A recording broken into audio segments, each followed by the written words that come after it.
Witness Notes 14, Cercal, Portugal, January 2021, and Rendall, Orkney, April 2016. After you have read these introductory paragraphs once, you can skip to the new, old content here. If you are listening, then the timestamp is around the 2-minute 45-second mark. Introduction. The word settle to me carries connotations I am keen to avoid. I have never felt settled, or perhaps I cannot recall a time I felt settled. I do not feel settled now, writing this, and I've lived in the same house for 3.5 years. Without even discussing the obvious issues of colonisation, I just don't feel like I could or should settle. Better to keep my constituent parts shook up, agitated perhaps, rather than separating stagnant. Instead, I feel as though I have been travelling for years, maybe because I have not lived in my home nation of Scotland for 8.5 years. Perhaps because I know I won't stay here forever, or maybe because I carry that concept of home in a way which differs from many. More precisely, I still think of myself as a slow traveller, globally feral. Recently, I've been revisiting places through the photographs and words I recorded when my feet crossed their soil. This is a way of reminding myself of where I have been, not just in space and time, but in mind too. It is a wonderful thing to come out of below and rediscover myself through words I crafted, through the lens of a camera, when memory has wandered in the fog for too long. Thank you, past me. When I first started sharing letters with the world in this fashion 6 or more years ago, I usually began them with a vignette of where I was, a sort of travel diary mixed with nature observation, locking in the setting for the reader before I spoke of other things, and by so doing ensuring that place fed into the whole.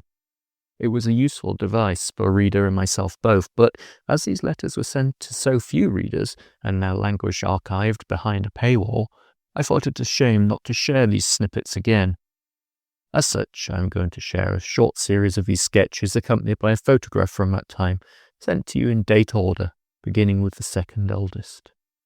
I shall include the above paragraphs in each of the letters in this series, but I shall also include a link at the very start so you can skip ahead once you are familiar with the above words.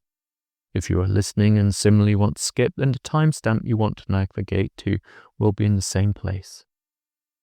Taken without these paragraphs, each is a short read, and I hope you enjoy them.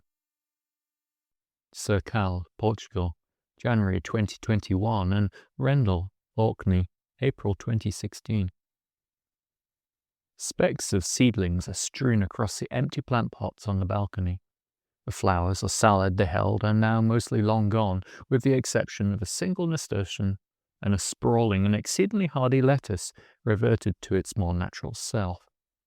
These green shoots were not planted, but found their way to the available compost. Here and there they have already grown, sow thistle, nettle, dandelion, and others, all ready for the coming warmth.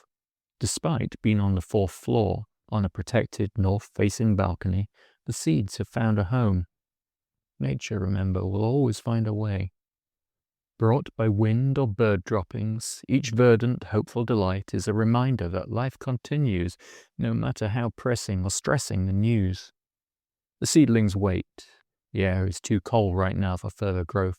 Frost wreathing patterns on the windows and dusting all with fine sugar icing. This may be close to as far south as Iberia goes, but that does not mean winter cannot wreathe all in her chill embrace. Inside, with no heating, the air is 9 degrees Celsius, 48 degrees Fahrenheit.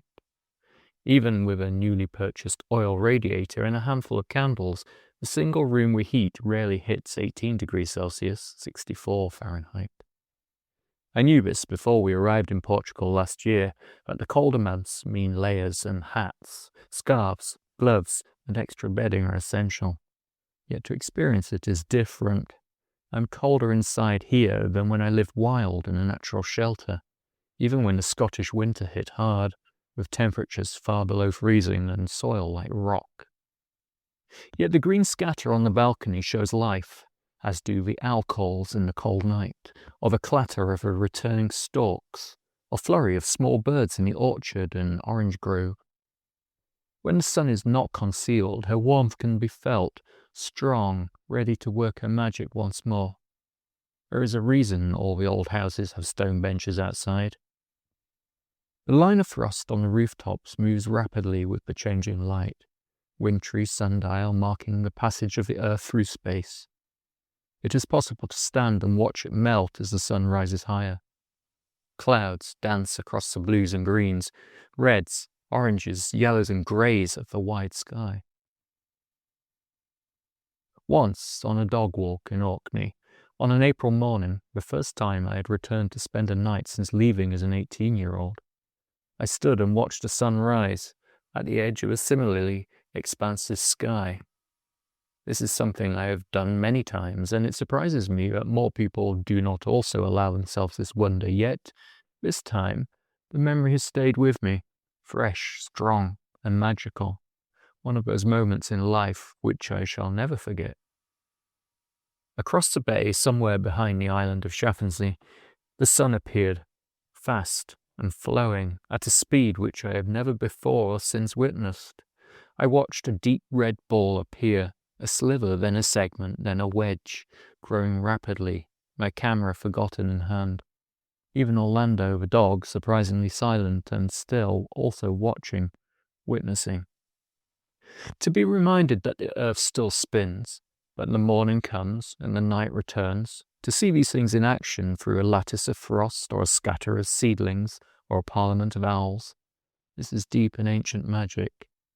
We just need to use our senses to be a part of a whole far beyond the scope of our comprehension, and remember, warmth can be found in the coldest of places. Finally, if you can afford to, there are currently 2 direct ways to support my work here. The first is to take out a paid subscription. The second way to support me here is to use my Ko-fi button link to send a tip of any amount. If you enjoyed this letter and wish to share it with others, please do so. I love it when someone shares my work. I also love it when you comment on a piece, really, really love it.